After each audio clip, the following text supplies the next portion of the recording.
Mic check, 1 2 1 2. Oh, did I say my name in the last episode? Fuck it. My name is Georgette. Oh, yeah. You are sick. But it's going to be another good one. What is your name? Robo Snap. See, yeah, I was listening. See, because we have offline conversations in between before we start recording. Welcome to Black and Nuance Pod. Dispelling the ideas that all black people are monoliths, because we're not. We bring our varying perspectives to pop culture, relationships, and things we go through that we can't always name. Welcome to Black and Nuance. Snap, what it do? Oh, this is powered by Excitement Radio. We're just going to start saying it up front because we keep forgetting to say it at in the back end. Snap, this is going to be a very interesting episode. So we're recording this on a Monday. Michelle Obama's memoir, Becoming, drops on Tuesday. So by the time this episode comes out, it would have already dropped. I pre-ordered the book, Snap. And that's the first time I've actually ever pre-ordered a book. I usually get books like months or years after they came out, or it's a recommendation. But Michelle Obama's book. Let me ask you something. Yes. As a woman, right? If I was to go out and purchase 10 copies, not only am I supporting it on her end, but let's say I gave that out as Christmas gifts. Oh, I think that would be a good Would that be? Because I didn't want to feel cheesy, like, okay, I think there it would you be. go. But I'll say this, and not to be funny, just make sure you give it to friends or girlfriends or people that like to actually read books, physical books. There you go. People do audiobooks, but I personally like physical books. So if they like reading, they enjoy reading books, because everyone does not like to read books. And there I'm not saying that because so maybe I can get 5 and 5. Maybe I can get like 5 audiobooks. See, because somebody like maybe Tracy Cloyd. I got a friend named Tracy Cloyd. Oh, Tracy, yeah. She got a little relationship with Michelle. Oh, yeah, because I want to get my book signed. Yeah. So if she's into your Kindles, stuff like that, I would, yeah. Okay. But I think I didn't want to be cheesy. Yeah, I think that would be a great gift if you're into that. So, Michelle Obama revealed some interesting things in her marriage to Obama and just life prior to her being, the first black lady growing up in Chicago, during her time in the White House and even after. And I wanted to touch on some of these things, Snap, because I thought it was very interesting. And being a black woman, a lot of us looked up to Michelle, right? We're just like, oh, we got Auntie in the White House, right? Mm-hmm. And so one of the things that she spoke about that I thought was so interesting was, so I'm not in a relationship, but I hear about my friends that have gotten married, have gotten divorced. And she talks about how her and Barack did some marriage counseling. And so there was a special that came out. She did a special interview with Robin Roberts, and that came out on Sunday night. And so I'm going to try to find it on YouTube and watch it. But she, for ABC's, she did it for ABC's Good Morning America, but she basically said that she did marriage counseling. They had to work on their marriage. And I think a lot of people think, we see this phenomenal marriage, and think oh my gosh, their marriage goals, right? People say the same thing about Will Smith and Jada until they came out with the Red Table Talk interviews part 1 and 2, where Jada was just like, listen, we broke up in our marriage. We don't ever hear about Jay-Z and Beyonce, but again, everyone thinks about surface level stuff, right? But I loved how candid that Jada and Will were about their marriage. I still have to watch part 2 on Red Table Talk.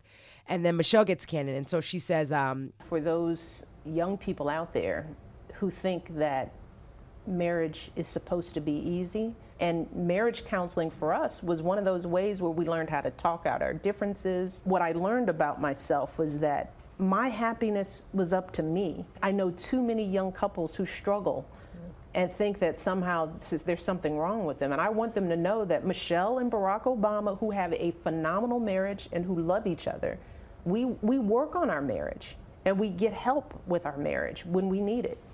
The biggest thing that she wanted to dispel was she thinks, young people think marriage is supposed to be easy, and that they learned how to talk out their differences. And so before we move on to other parts of it, my question was to you, Snap.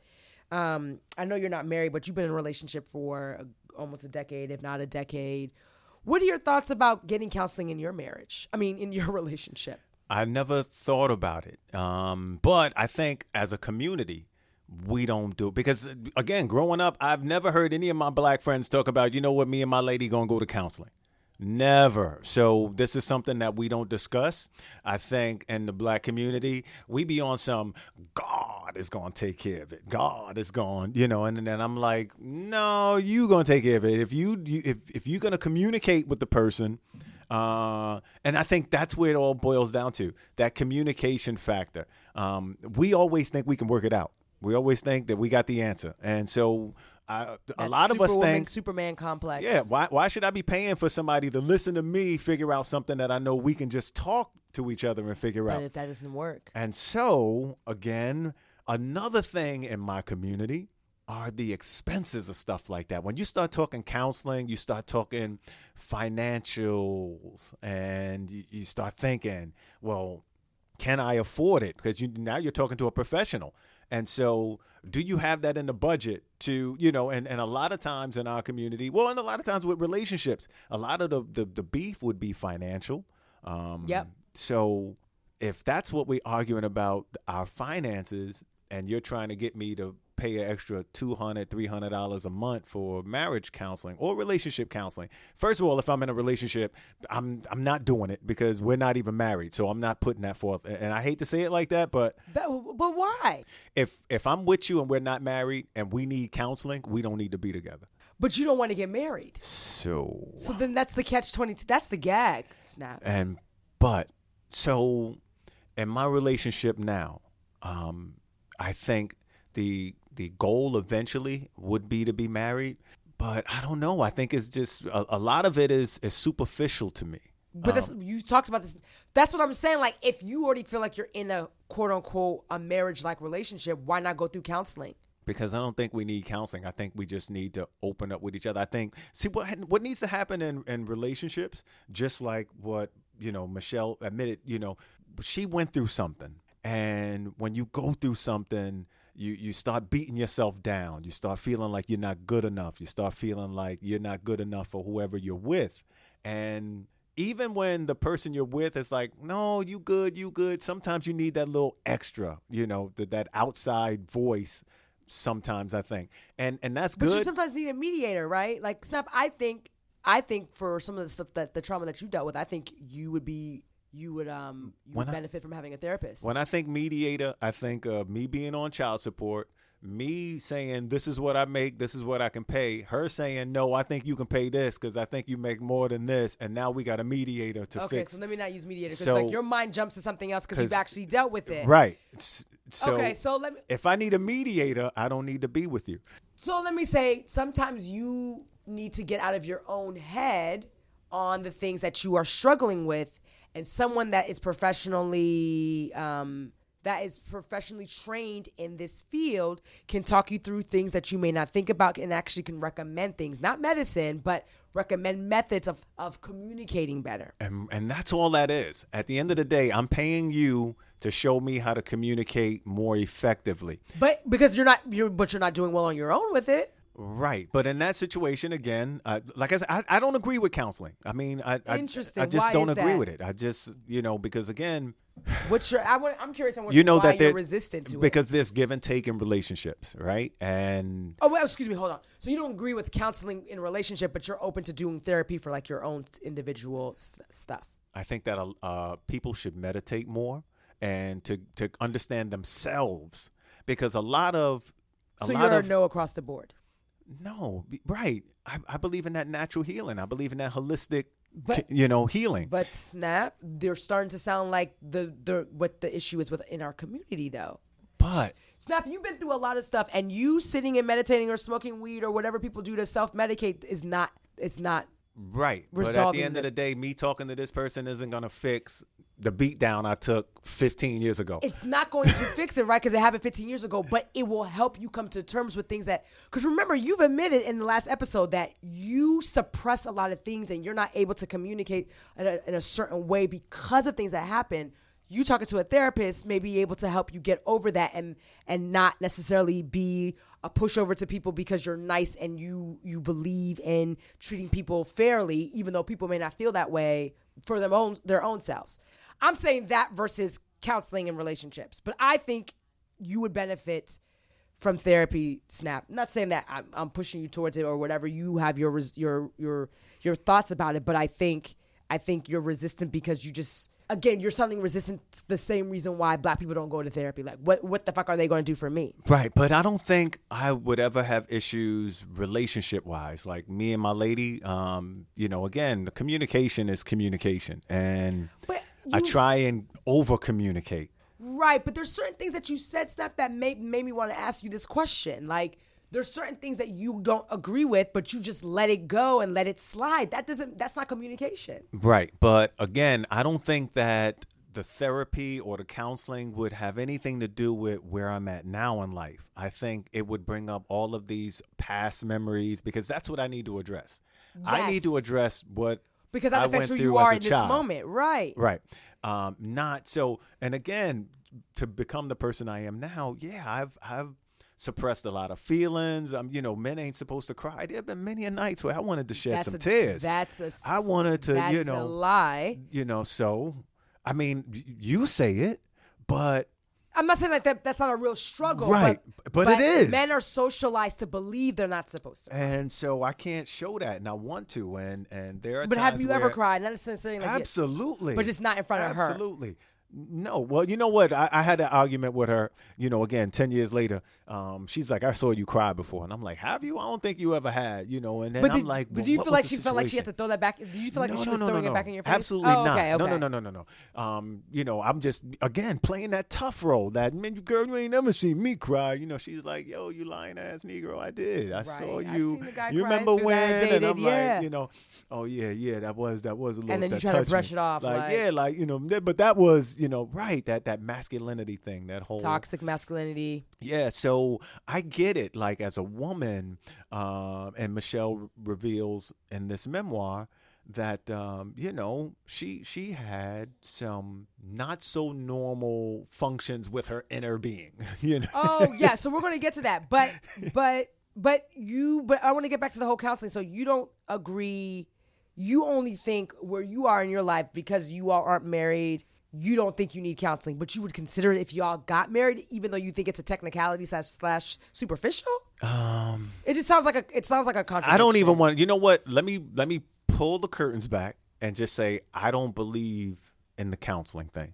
Overall. I don't want to do it overall. Right. Okay. So I know that there's a profession out there. I know that, and I may sound dumb, but this is just my opinion. No. Again, I know that there is a profession out there that can help people deal with certain issues that people like guys, like I was this guy. Well, what's wrong? Nothing. Well, what's wrong? I don't know.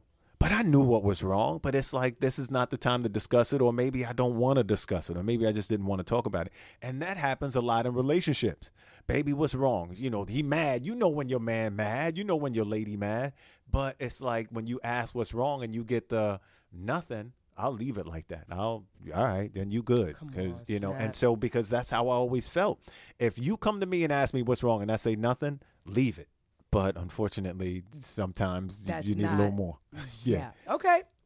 So the other piece of the the puzzle or things that she discussed was infertility. So Sasha and Malia were born through in vitro fertilization, IVF. Mm-hmm. And I think what was so interesting about this, and she felt the need, she wanted to make sure she shared this, and I thought that was dope, was because she felt like she failed because her quote, I failed because I didn't know how common miscarriages were because we don't talk about them. We sit in our own pain, snap, right, thinking somehow we're broken. Right, and then I can try and reach out to you like, baby, what's wrong? You good? And you be telling me nothing. But wrong. I was saying that more so like you sit in your own pain, snap. Right, absolutely. But I know, again, women and men emote differently, and then right. But you brought this up, and I forgot all about it, connecting the infertility issues to Gabrielle Union and Dwayne Wade, who just welcomed a baby girl through a surrogate. Surrogate means that they had a woman actually carry the baby to term for them, because Gabrielle Union was not able to carry the baby on her own due to she has, hold on, I want to make sure I'm pronouncing this correctly. Right, but for the most part, it is, to be clear, Dwayne's sperm and Gabrielle's egg. it was inseminated and then planted In the into this woman's- young woman, and she did the carrying. She nurtured the baby for the last 9 months, but the child was definitely going to look like Gabby and Dwayne as a child as she gets older. So it wasn't like Dwayne went to the side and kind of did a little something, and then said, "I'm gonna just take your egg and make a little one." Nah, because I'm following Gabby on IG, and so when the news came out, I was last like, week, she I was never like, pregnant. Wait right, a minute, right, like, how? right. So Gabrielle Union has endometriosis, and she had it in her early 20s. And instead of someone diagnosing her, they were just like, oh, you have periods that last 9 or 10 days and you're bleeding through your overnight pads. And so for men that don't understand, so women's menstruals usually actually supposed to go like 3 to 5 days. And when you're bleeding heavy, that's a sign of something. And so Gabrielle Union, she has a book called We're Going to Need More Wine, Stories That Are Funny, Complicated, and True. And she went, and that was her memoir. And so she went into different revelations about having suffered multiple miscarriages. She was on Dr. Oz, and she said, so I was always having these early miscarriages, some from IVF and some just, naturally, happening on our own. How many miscarriages did you have? Literally, that's why I lost track. It's somewhere like 8 or 9, give or take. Oh. Yeah. And so when you said that, I was like, oh, that's a great connection, because Michelle Obama, this woman that was our first lady for 8 years, had her 2 children that we saw grow up in the White House through IVF. I felt lost and alone, and I felt like I failed because I didn't know how common miscarriages were, because we don't talk about it. We sit in our own pain, thinking that somehow we're broken. Gabrielle Union just had her baby girl through a surrogate, and so the understanding the difference is, like, Michelle still carried her babies to term, but they had to do the same thing, like they basically inserted, and so Gabrielle Union had tried IVF as well. That wasn't working. She just kept saying like she was suffering the side effects of it, where with IVF, there's bloating. And the bloating can mimic, you can actually look like you are in your second trimester of pregnancy, which because, there was like bump watch, for like, 100 times, in the last few years, everyone's like, oh, she's pregnant. And really, I'm just bloated, trying to get pregnant. But the excitement just led to confirmation of pregnancy. And I'm like, there's no baby. But it goes back to the whole conversation about how we don't talk about these things. And yeah. I just think it's interesting. So I could imagine how she felt, the feeling of, well, she was like, the feeling well, of, she said she felt like she was, so I'm Gabrielle not Union worthy. felt like she was a prisoner of trying to get pregnant. There we go. And there are many women. We don't talk about it. Many women out there who go through things like this. But again, we on the suffer other in side. silence a lot. I mean, as women, no, not even as women. I want to say as the Black community, we suffer in silence a lot. And it's not healthy. And that's why I recommend it. And it affects men differently. It affects men but differently. But it's only because of socialization. There we go. Because I'm and my whole thing is, all right, we tried. And 2 months later, all right, man, I apologize. Well, I can't say I apologize. Well, it's also because your body's not going through the motions. Right. And so you all aren't as I'm like, connected. well, let's just try again. Let's give it a few months and then, we'll try it again. So I could understand the toll it takes mentally, not only just physically, on a woman's body, trying to, go through something like that. Right. And so that's why you want to make sure you're with someone that's going to fully support you, because again, men don't carry, right? Like your body doesn't go through the same things our bodies go through. Gabrielle Union had some other interesting stuff to say. Like I was like, that's dope. Where she was basically saying, there was a quote about, this was back in 2015. She said, there's a certain amount of shame that is placed on women who have perhaps chosen a career over starting a family younger. The penance for being a career woman is barrenness. You feel like you're wearing a scarlet letter. And, a lot of TV shows basically pit women as like, oh my gosh, because she chose her career, this is the reason why she doesn't have children. And media doesn't help in that. But again, I think a lot of times the stories that are being told where women are pitted as, oh, she can't have children because she's too old, it's coming from a male's perspective.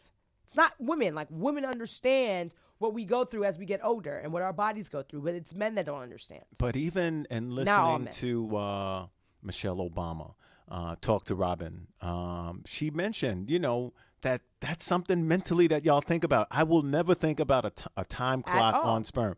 I can still have kids at 75. Yes, And so this is something that just I would have never thought of. Like, all right, so now I see what the rush is. Now I see what the anxiety is about bringing this child along, because she said, your clock start going a little funny right around 34, 35. No, it's actually older than that. They said like around 40 So plus. that's what I thought. Yeah, I figured I'm in my mid 30s now. I'm okay to say my age. I'm in my 30s, but like they were talking about how Janet Jackson was in her 40s. Halle Berry got pregnant in her late 40s. See, I didn't even really think about that. That's what I'm saying. So I think it depends. right. Like it depends on women's With the bodies. Latino dude who they've been beefing with. And all that, No, I think it was a French guy. French. Parisian, he I looked think Latin. it He got that was slick back Yeah, hair. Parisian okay, actor. there you go. But Halle Berry got pregnant. She didn't even know she wasn't thinking about it. She got pregnant like at 49. Janet Jackson got pregnant. Did we see her carry? Or did she have I don't know. But Halle Berry, we knew for a fact, got pregnant in her late 40s or at 50. She got pregnant again. Right, she already had one or two children prior to that. Right. And so a lot of it has to do with depending on where your body is. But the one thing that I started focusing on was like, don't focus on age. Really focus on like, am I in a place to have children? And when that time comes, just consult everyone that you need to consult and just get ahead of it. Because a lot of times we get those limitations put on us by other people that aren't dealing with the same things, AKA men. Right. Or your parents, step parents, Right. like not step parents, in-laws. There you go. Well, like, but to your point, as a man, you don't have ovaries. You don't have a uterus. So Right, you're not so- going to think about an age limit or, a time clock. Right. I'm on- thinking we on could having just children. get it done. As long as it come out, it go in, right? And And it'll for us, happen. it's like it's It's not supposed to taken. happen. Right. So, anywho, Becoming is out now because, again, by the time you hear this, the book would have dropped. I pre-ordered it. I'm excited to read it. And I'm putting out in the universe that I am going to get her to sign it. So, Snap, you got to help me with that since you suggested it. Absolutely. So going into all of the things, our segment on things that are personal, that happen, heavy or lighthearted. So I want to get back to why relationships require constant work, or why do we feel like relationships require constant work? Snap, we already heard your opinion about why you wouldn't seek counseling. But do you have a group of friends that keep you grounded in your doubtful times? Like, where do you go for that? I got homeboys The way that I you kick sound it with. like- That's yeah. it. And because at the end of the day, like I said, there are not many women that I can go to and say, "Hey, this is what's on my mind. Let me talk to you about this." That's But not why? how I roll. Part of me wonders if it's because you feel like you're almost nervous to have platonic, unless they're not platonic from your past, but platonic friendships or conversations with women. Like, are these women not platonic friends? No, not really. Like, I don't have women friends. I think you could. I don't know if you've tried. Yeah, well, and that's another thing. Like, I don't know. I don't know what it is, but I just don't want to bring that extra element. Like, and you know what? Maybe my self-counseling, because that's what I do. I sit and I meditate. I think about a lot of things. Yeah, but you aren't alone are resolving these things. Right. And so I know in a that healthy way, at least. there are things that I know I want to say sometimes. But again, to keep myself on a neutral level, I just leave it be, because what I don't want to do is open that door. I start having female friends, and now the phone calls start coming in, because I think I'm a very open person. I think I think when I have a friend, people really feel a friend in me. So it's not like they don't see that shady shit. Like, if there is somebody on the female side, like coworkers, they'll call me, we'll chit chat, blah, blah, blah. But it's usually about some work stuff. It's But you're also so about- quick to get off the goddamn phone too. I gauge that from you real quick. Like, I'm but like, it's because damn. I try not to be a phone guy. I try not to be. It's like, and my homeboy told me about that too.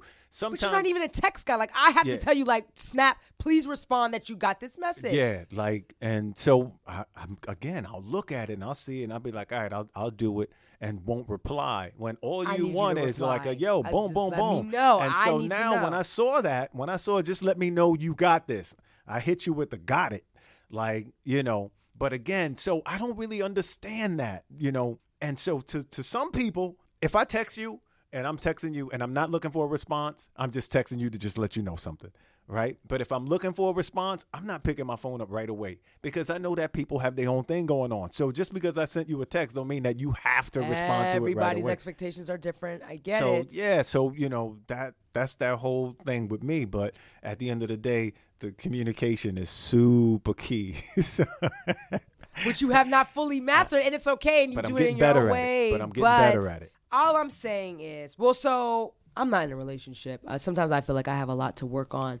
But I have to say, Snap, I am in a better space to receive someone now. I still have some pettiness that's still lingering, depending on what it is. But I tell myself I just have to work on me, right? Like all I can promise and be, only thing that you owe, I owe, anyone owes to each other is our own happiness. And I'm not with the foolishness. I'm not with people telling me what to do or the insecurities. Like Snap, I know you said you don't. I have a lot of guy friends that are platonic, and I can tell you one thing. Because you're a girl. No, that's not why. No, it's not. I just don't, if I decide that I'm not going to sleep with them, like that's just a decision that I make, and it's going to be platonic. But the next relationship I get into, they're going to have to respect that I have guy friends that call me and we have conversations. But I will be respectful. You will know who these people are. They will know who you are. And I think it goes back to communication. Now, if the guy that I choose to date has an issue with that, that's not my problem, Snap. That's his insecurities from whatever he dealt with prior to that. Right. And I'm not here to feed into anyone's insecurities, because I dealt with somebody in my past years ago in college where I wiped out all my friends because of him. He had that much control over me, and I allowed him to have that much control over me, and I vowed never to ever do that shit again, because this man still was reckless and was disrespectful to me, messing with as many women as he could mess with. And then so I'm tied to you and only you, but right. I don't have my friends. No, like it's healthy to have our set of people. Like I can't be up under you all the time. And I don't want you to be up under me all the time. Like let's miss each other. Let's, and so I'm not opposed to, counseling and things of that nature. But again, like I'm not at that place where I'm with somebody and I have to say like, shit, we got to make the next 20 years of our lives work. I make it work. Again, I make it work through give and take. I make it work through give and take. And relationships are tough. So you go back and we look at the Obamas, and every time we saw them on TV, we was like the most beautiful black couple. I love that she mentioned that. We fell in love with the Obamas. But we're still in love with them. But I think that makes her more human, saying and admitting to that. I don't think there's anything wrong with that. Right. And so we're all only human. And again, what happens is when women feel like this, men, we have our emotions we go through, but a lot of guys, when they going through something, they they express it in like anger or frustration or foolishness. Right. And so, I think she's doing something, so I'm gonna go over here. But it's only a hint, right? Like a hinge. Like you don't even know. So, again. But it's the man. I'm not going to say all dudes do it. It depends on who he is. And so that's why I say with that whole counseling thing that we spoke about. That's why I'm surprised. I don't understand how you're opposed to it, but I don't know. Maybe you've been burned or. No, I just think I think it's going to be harder for me to open up to somebody I totally don't know and just to throw my business out there. But that goes into the whole, you worry about what people think about you. So wouldn't you think a stranger would be the best person to talk to? Well, again, I know that if I already know that my friends know me, right? So, but they can they can judge. They can. But the therapist is contractually obligated to be private with your business. Well, yeah, I get that too. But again, it's like, okay, so soon I'm gonna have to go get a colonoscopy or something like that. It's like, I know it needs to happen, but I've been avoiding it. Like, Don't be foolish. That's your health. But again, my it's uncle like had gotten colon cancer. Yeah, so but you don't. It's gonna creep up on you. It's just one of those things that we need to get better at. Like, but again, it needs to be painted. I think our community needs to be better at that. Who's our community? I think black folk. I don't want to say black folk, but because our community could be anybody. Black and brown. It could be anybody. It could be somebody going through something that just affects not only you, but others as well. But the black and brown community is usually the ones that are struggling. White people be in therapy like feet cocked up. You see it on TV all the time. Yeah, and that's the picture they paint. Right. That is true. That they white folk do therapy. Black folk don't do therapy. But they don't paint that picture for us. Right. And unless you have black creators out here creating these. And so this is what I'm saying. This is happening now. This is a movement now with all these really black good directors. And the last black good director we had was the dude who did Ice Cube's movie, right? Friday. That was that was the last. Okay, that was more of a joke. That was more of a joke. Oh, okay. But, I was going to say, you know, we've had a lot more people come out the game. Right. But, again, not the way that we should. There are many talented, not only black actors, black actresses, but directors, producers, things like that. But we don't see it on film. We don't. Because there's not enough of us telling we our don't see story it on film. The last major thing that happened was this whole what is it? Damn, Black Panther. So the whole Wakanda movement. Right. So and this is what I'm saying. It's like we know that in society, black folk are some of the most creative beings in this world. And it's because we almost take nothing and make something out of it. And it's like, okay, the dress, the fashion, the this and the that. And we be like, oh, they stole that to try and make it their own. And when I say they, it could be anything outside of the black race who didn't create it, whether it's white, Latino, whatever. And so, like, again, remember one time we talked about Kim Kardashian with cornrows. Right. But they renamed the cornrows something else. But we know them as cornrows. We mentioned that in the last episode. So it's but the majority of the people doing the stealing are white folk. Okay. But again, allegedly, let me put alleged in there. Okay. But again, they put it out there. It's like, it'll look ridiculous to us. We are here doing it on the sideline. But remember, we sounded so stupid to some people out here talking about bling bling. But as soon as white folks started using it, it became a thing. It was in movies. It was a whole sitcoms. bunch of things. I mean, it was put in a dictionary. There's a lot of things that we get blasted for as black people. But white turn people, around and people that are not black get props for, get paid for. Right. They start profiting over it. But that's something that's going to always continue to happen. That's the reason why we need to build our own. But in short, I do still think that this is an ever-going conversation, right? Like we said the same thing about interracial dating, but I think communication, working on relationships, therapy for the black community, it's something that needs to happen. But I understand, like, maybe it's deep in your subconscious, but there's always been a mistrust of doctors with black people, right? Remember the whole syphilis experiment? Okay, and everything. Black men. So I understand that, but hearing Charlemagne talk about it, which is great, right? Charlemagne is very vocal and open about therapy. And his second book is about his anxiety. Mental illness, right? Absolutely. One of my girlfriends talks about therapy and how she loves it. I didn't think about it until I was talking to my spiritual mentor one day. And to your point, I wanted to go to somebody that I trusted or that knew me. And so my spiritual mentor, and I'm so grateful for her, she was right up under my nose. She actually was studying psychology and all this other stuff. And she wasn't licensed yet, but she was on her path to getting licensed. And so she and I would have consulting sessions, and she would talk me through these things. And that's why I was saying, like, Snap, it definitely helps. And she talked me through a big thing that happened that I did that I was not able to forgive myself for or get over. And now I'm like, it happened. But that's something that still weighs on me. Not to say like I'm heartless about it, but there's certain things you just learn how to move on from. And I still go to her because she mixes a little bit of spirituality in her consulting sessions with me. And so she offers a different perspective. And so, she's known me. She knows everything about me. I tell her everything personally. She's someone that I look up to. But like she could be, if how people define best friends, like she could definitely be up there with someone that I would call a best friend. But because she's older than me, I have a reverence for her. So she's more of my mentor. But I'm just saying, I say all that to say, like, she's still someone that I talk to. And I told her, even after that was done and I moved on and I moved down to South Florida, I said, hey, I would really love to get back into doing some sessions with you again.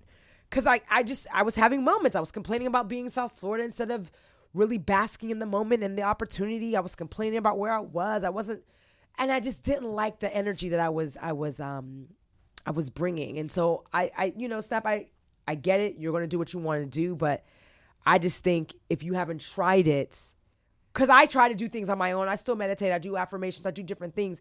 But Snap, that's also not enough. I have friends that are accountability partners for me. Send me quotes. Send me things. We just need different things. I don't have none of that. I know you, but you also block people off from doing that for you, Snap. Like you Right. say. So And I'm gonna tell you, I don't know what that's about with me. I think you do. Maybe I do. Subconsciously, but the biggest thing that you said is like you worry about what people have to say. And a lot of it is I don't want to deal with it. A lot so of it is you go I back don't to want to suppressing deal with you it. having to think about There this you stuff. go. So that's it. That's it. There it is. Yeah. So if this podcast has to be, I was talking to a girlfriend of mine. I said, if this podcast has to be Snap's therapy, shit, it's going to be something because we're going to talk about stuff. But true to life, I do get to talk about things that I normally wouldn't talk about.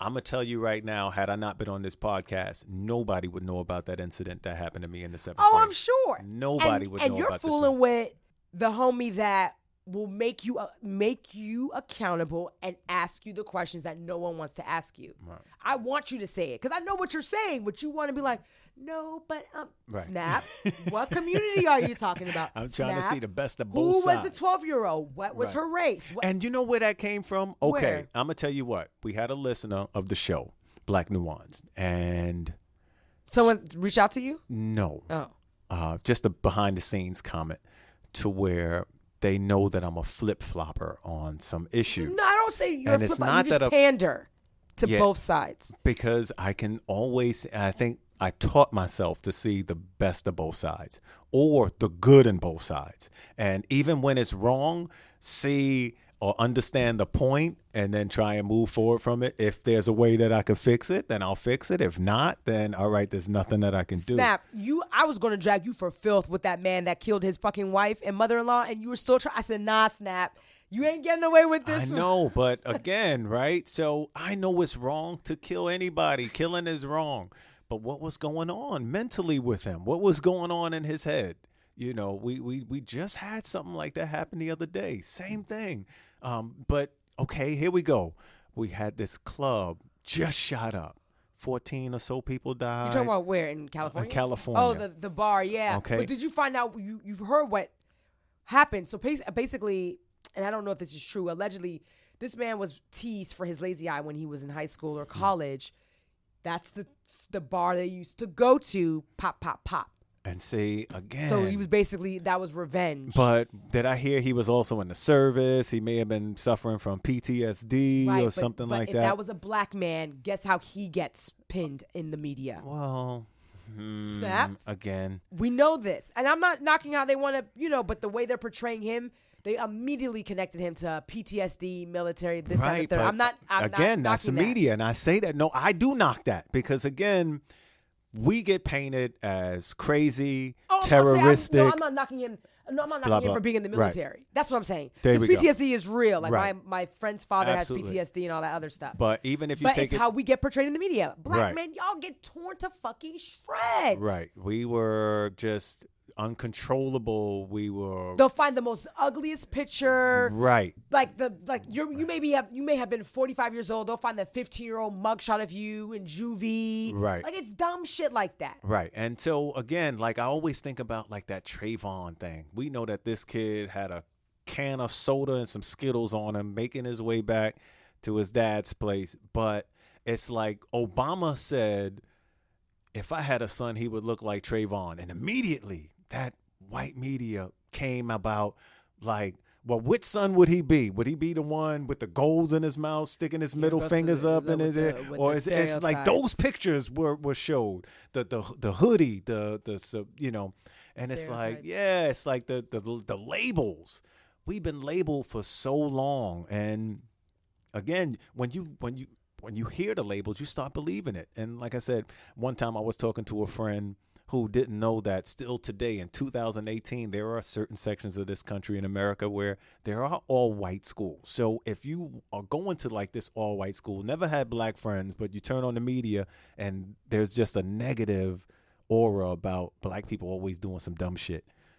When you get to see black people for the first time in college, you're thinking, all right, he in college, but he in here robbing people and he's stealing and doing all that. And that's totally not the issue. But But again, it's painted like that. right. So, but all I'm saying, connecting the dots back, you got to free yourself and get help if you need it, and that requires, again, I know we started off talking about why relationships require constant work, but we also require constant work with ourselves. Right. We can't do this alone, Snap. Because that lazy eye had nothing to do with those people who was in the club the other night. Had nothing to do with these allegedly, folks. yeah. So, but then why do you go in, shoot up the place, and then kill yourself? The same reason why, and I'm not connecting the dots, but I'm just throwing it back to you. The same reason why you don't feel like you need to go to therapy. Why? But my solution to that would be just kill yourself. You ain't got to involve nobody. So I deal with my own issues. Like, I'm not going. He's taking it, but that in his mind, that's all I'm saying, Snap, is your solution is I don't believe in this. His solution was, well, I'm going to kill everybody. Like, it's this. They're on opposite sides of the same scale. Right. That's it. I don't think what I'm dealing with will ever put me in a place to harm. Not saying it would. But you are still internally, I think emotionally and mentally, you're still harming yourself by not. You're probably right. Externally speaking about some things. And I'm glad this was therapeutic. If I need to bring Jareen on this podcast so we can start pulling more things out, like, listen, whatever we need to do, Snap. I love doing this podcast with you because I realized early on, and I was offlining about someone about this, and then we'll wrap up. But I was like, I think this is therapy for Snap. And I was like, whatever it needs to be, I'm happy for it. And I said, I love being creative and I love talking about different things. And I am I feel like I am the friend that brings out different sides of my guy friends. And that's true. Because in again, conversations. I don't want to say it feels weird, but it's like, I'll text you, right? And, we'll go back and forth. We'll get on the phone every now and then. Yeah. And it's like, I don't have to look around but for the longest time, that's the shit I had to do. Absolutely. Listen, I am a safe space for my guy friend that's going through some stuff. In his situation, I had a guy friend that I used to work with in New York, and he had just broken up with his girl, and he had cut his locks as his symbolism of leaving her, like breaking up with her. And he had come over to see my apartment, and he just felt so comfy talking to me. Can I ask why y'all women do that? Why what? when y'all go through something, you cut off your hair? No, he did. I know, but he cut. Well, like the same. But when a guy cut his hair, it just looked, you clean, mother. Well, he cut it for symbolism of like he just felt like he just had to. He didn't want to be reminded. But I never understood that about women. When you're going through something, you just go from this beautiful. I think it depends on different women. I know when my hair changed, I was going through something different in my life. It was just a different transitional period in my life. That was it. Yeah, I'm like, every woman's different, but I can't speak for. I didn't cut my hair when I was breaking up with somebody. I was doing it. I was just like, shit, my hair's breaking off, or it needs to be trimmed, or it's damaged. But I didn't do it for relationship purposes. But to the point of what you just said, he also felt. To him, he felt like he was like, this is weird. He's like, but I just really feel that I feel really comfy talking to you. I was right. Like, there you go. And I am happy, and if that is what my purpose is, God, I receive it all. I do. That's why I can't give up my guy friends when I start dating somebody. You just have to know who they are and what we talk about. But another side of that too is just like, you just check your insecurities. He's gotta be secure. He's gotta be confident.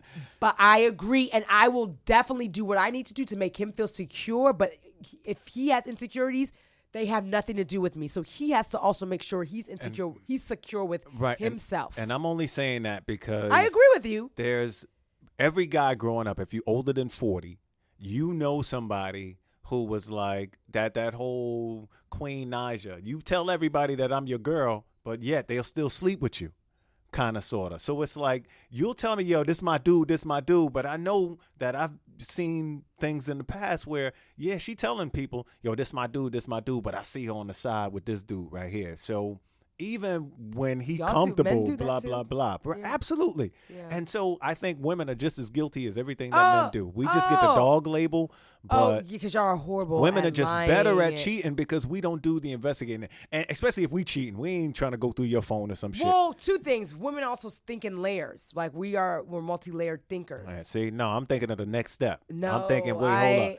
Did I take the condom off? Is it in the car? Is it over here? Is it doing it? Hold Right. up. I'm already And 10 do I steps smell, ahead of you. Do I Right. smell like condom? I'm already So listen, I'm thinking, Linda. I'm like, yeah, I'm fresh. But then I didn't think, hold up, you've been dirty the whole day. You come back smelling like fresh soap.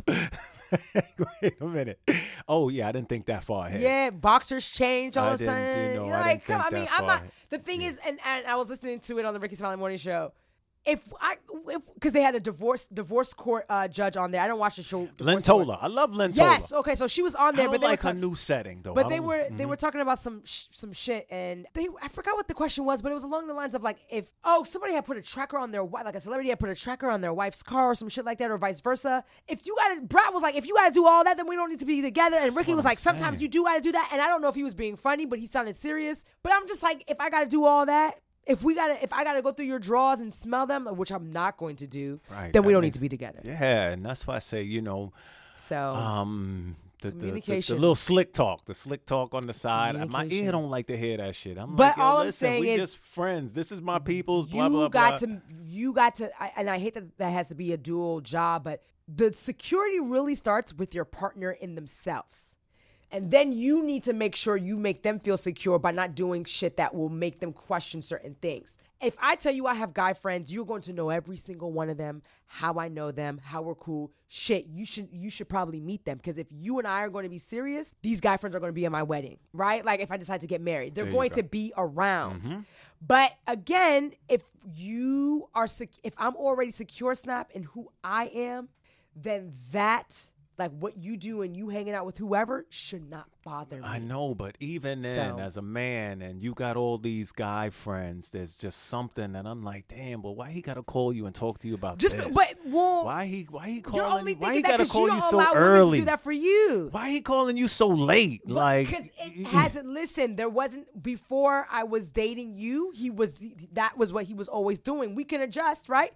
If you think calling me too late is a problem, cool, sweet, like best friend. Oh, just call me. Don't call me later than this because it wakes him up or he doesn't like that. But if they call me in the morning time, like, what's the problem? Right, and see, well, Again, you that's know. insecurities that have nothing to do with your partner. Right, but again, as a man, sometimes you know it's just I don't know how to explain it. It's an itch. It's like one of those. But as a woman, I'm supposed to be okay with It's you an- doing certain things. It's a catch-22. it is. It so is. But I just know, you know, my guy friends aren't going anywhere. They have been very supportive in my life, and whoever's going to be with me needs to be secure in their position Right. and understand the value in the woman that they have in front of them, which is me. Well, I don't know. When I get just to that know point. I need to do a better job at making my lady feel secure about what goes on in my life. I think There it is. because again, you know, there are things that maybe I should communicate or maybe I should do Should a little or could?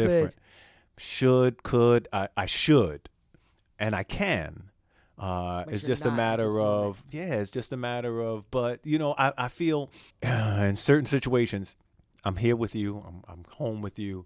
I'm talking to this person, but the side talk doesn't need to happen. It's just, you know, this is my people's right here. This is, and I think it feels funny that I got to communicate that. Like, you know, there's absolutely nothing that I'm doing wrong in this relationship to make you feel a But certain it goes way. back to where was she burned? When was she burned? Like, what was the example of how she was burned? And then she's projecting that or carrying that in the relationship. That's baggage. Like, we all have baggage and we need to address it.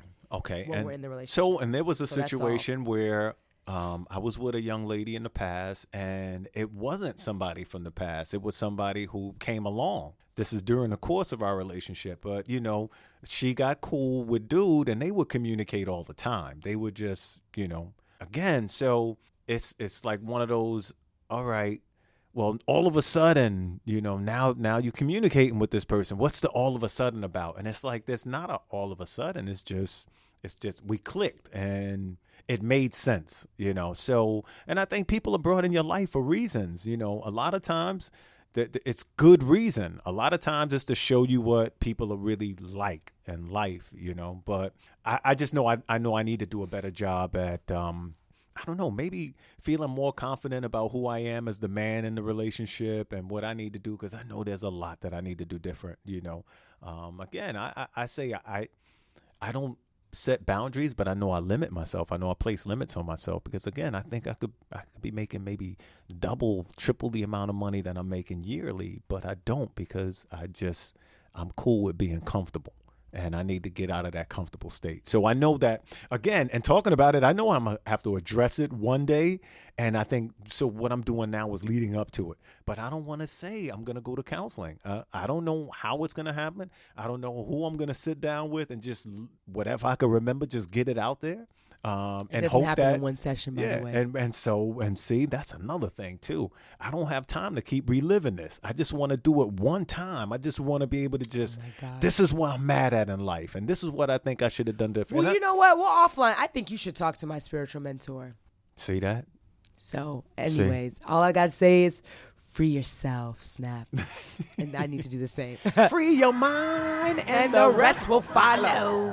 Snap, how can they find you and us? They online? can find me at ROB_OSnap on Instagram. And of course, one word, RobOSnap on Twitter. You can find us on Twitter at Black Nuance Pod. You can find us on IG at Black Nuance Pod. And on SoundCloud, Black Nuance Pod. Of course, Apple Podcasts, Spotify, and Stitcher would be Black +Nuanced. Right. I'm going to let you have that. We'll make it, yes. Okay, I'll let him have that. But to keep it simple, if you're on SoundCloud or any of the podcast apps, you could actually just type in Black and Nuanced, and you'll find us. So I'm going to send y'all just to Instagram, Georgette Star, 2 R's. I need to get those numbers up. Let me not say need. I want to get those numbers up. See, that's the matrix, right? Needs and wants. I know, because they cast people based off of the following count they have. And so, see, and that's why I never got that. I'm like, I don't need all those followers because I don't communicate to that many people. That's why I'm actually working on. I'm not even gonna say it. You know what? The worst when somebody new follows me and I never reply to them.